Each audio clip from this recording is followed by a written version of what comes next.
활용도 높은 범죄학 이론 탑5. 안녕하세요 여러분, 세모알. 오늘은 범죄학에서 시작해 우리 사회 전반에 적용되는 영향력 있는 이론 탑5를 소개해드리겠습니다. 이 이론들은 단순한 범죄 현상을 넘어 우리의 일상생활과 사회구조를 이해하는 데 중요한 통찰을 제공합니다. 5위. 집합효율성 이론. 집합효율성 이론은 1997년 로버트 샘슨, 스티븐 라우덴부시, 펠턴 얼스가 제안한 이론입니다. 이 이론의 핵심 주장은 지역 주민들의 사회적 결속력과 비공식적 사회 통제력이 범죄 예방에 중요하다는 것입니다. 집합효율성 이론이 주목받게 된 계기는 1990년대 미국 도시의 범죄율 차이를 설명하는 데 유용했기 때문입니다. 이 이론은 지역사회 기반 범죄 예방 전략 수립에 실질적인 지침을 제공했습니다. 현재 이 이론은 지역사회 개발 정책, 범죄 예방 프로그램, 도시재생 사업 등 다양한 분야에서 활용되고 있습니다. 집합효율성 이론은 지역사회의 역량 강화 프로그램에 적용되어 안전한 환경을 조성하는 데 활용되고 있습니다. 예를 들어 주민자치 방범 활동은 이 이론의 적용 사례로 볼 수 있습니다. 지역 주민들이 함께 야간 순찰을 하는 것은 범죄자들의 범행 기회를 줄이고 주민들의 안정감을 높이는 데 도움을 줍니다. 이는 사회적 결속력을 강화하고 비공식적 사회 통제를 증진시킨다는 집합효율성 이론의 원리를 실제 정책에 적용한 것입니다. 집합효율성 이론을 범죄 예방, 바깥에 적용한 사례로 재난 대응 능력 향상을 들 수 있습니다. 재난 상황에서 주민들 간의 상호 신뢰와 협력, 지역사회의 자발적 대응으로 재난 상황에 대처하는 능력을 키울 수 있습니다. 이러한 관점에서 재난 대응 능력을 향상시키기 위해 정기적인 주민 모임 및 공동체 행사 개최, 주민 주도의 재난 대비 훈련 실시 및 자율방재단 운영, 그리고 지역사회 리더십 프로그램 운영 및 주민 참여형 정책 결정 과정을 도입하는 것입니다. 4위. 피해자 유형론. 피해자 유형론은 피해자학의 아버지인 벤자민 멘델슨이 1956년에 제안한 이론입니다. 이 이론의 핵심 주장은 범죄 피해자를 그들의 특성이나 범죄 발생에 대한 기여도에 따라 분류할 수 있다는 것입니다. 피해자학이 범죄학의 일부라고 보는 관점도 있지만 점차 독립적인 학문 분야로 발전하고 있습니다. 범죄학이 주로 범죄자와 범죄 행위에 초점을 맞춘다면 피해자학은 범죄 피해자의 경험과 그들의 권리, 그리고 피해 회복에 중점을 둡니다. 두 분야는 상호 보완적이며 범죄 현상을 총체적으로 이해하는 데 기여하고 있습니다. 피해자 유형론을 주장한 멘델슨은 피해자를 다음과 같이 6가지 유형으로 분류했습니다. 첫째, 완전히 무고한 피해자. 둘째, 경미한 과실이 있는 피해자. 셋째, 가해자와 동등한 책임이 있는 피해자. 넷째, 가해자보다 더 큰 책임이 있는 피해자. 다섯째, 가장 책임이 큰 피해자. 여섯째, 상상의 피해자. 이 이론은 일견 상식적으로 보일 수 있지만 실제로 범죄학과 피해자학 분야에서 중요한 의미를 지닙니다. 피해자 유형론은 피해자의 책임 정도를 고려하여 보다 공정한 판결을 내리는데 기여하며 다양한 유형의 피해자의 맞춤형 지원 프로그램을 개발하는 데 활용됩니다. 그리고 범죄자와 피해자의 관계를 분석하여 범죄 발생 메커니즘을 더 깊이 이해할 수 있습니다. 특히 주목할 만한 점은 상상의 피해자 개념입니다. 이는 실제로 피해를 입지 않았음에도 불구하고 자신이 피해자라고 믿는 사람을 의미합니다. 이 개념은 피해자 지원 정책과 형사사법 절차에서 중요한 고려사항이 될 수 있습니다. 예를 들어 상상의 피해자도 실제적인 고통을 겪을 수 있으므로 적절한 심리적 지원이 필요할 수 있습니다. 또한 허위신고의 가능성도 고려해야 하므로 신중한 접근이 요구됩니다. 피해자 유형론이 범죄 영역 바깥에 적용된 사례는 직장 내 괴롭힘을 꼽을 수 있습니다. 피해자 유형론을 활용하여 직장 내 괴롭힘 사건을 분석하고 피해자의 특성에 따른 맞춤형 지원 프로그램을 개발할 수 있습니다. 이를 통해 피해자의 회복을 돕고 재발을 방지하는 정책을 수립할 수 있습니다. 3위. 깨진 유리창 이론. 깨진 유리창 이론은 1982년 제임스 윌슨과 조지 켈링이 제안한 이론입니다. 유명한 이론이죠. 이 이론의 핵심 주장은 사소한 무질서나 범죄를 방치하면 더 심각한 범죄로 이어진다는 것입니다.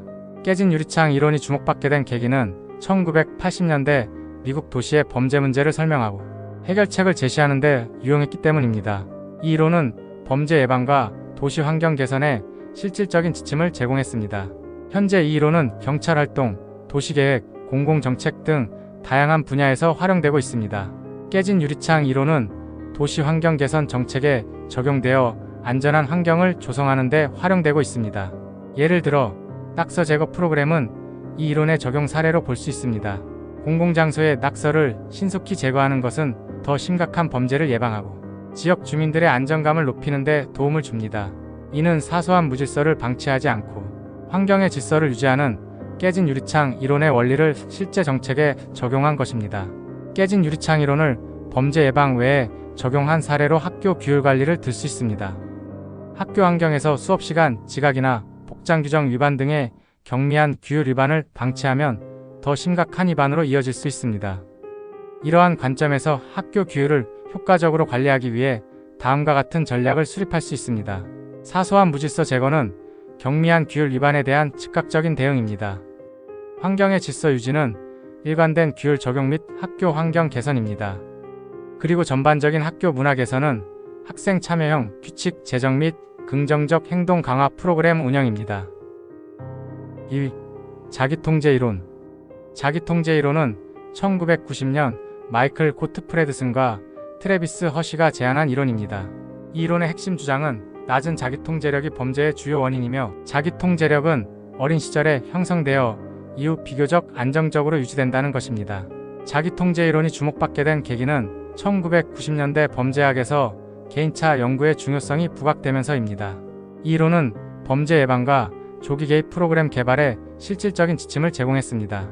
현재 이 이론은 청소년 비행 예방, 아동 교육, 범죄자 재활 등 다양한 분야에서 활용되고 있습니다. 자기통제 이론은 아동 교육 프로그램에 적용되어 효과적인 인성 교육 전략을 수립하는 데 활용되고 있습니다. 예를 들어 유치원에서의 자기통제력 향상 프로그램은 이 이론의 적용 사례로 볼 수 있습니다. 어린 아이들에게 감정 조절과 충동 억제를 가르치는 것은 그들의 자기통제력을 향상시켜 미래의 비행 가능성을 줄이는 데 도움을 줍니다. 이는 어린 시절의 자기통제력 형성이 중요하다는 자기통제 이론의 원리를 실제 교육 정책에 적용한 것입니다. 자기통제 이론을 범죄학 외에 적용한 사례로 직장에서의 생산 성향상 프로그램을 들 수 있습니다.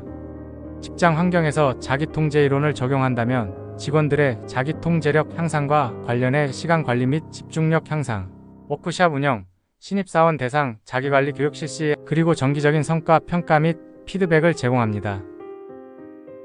1위. 일상활동 이론. 일상활동 이론은 1979년 로렌스 코헨과 마커스 패슨이 제안한 이론입니다.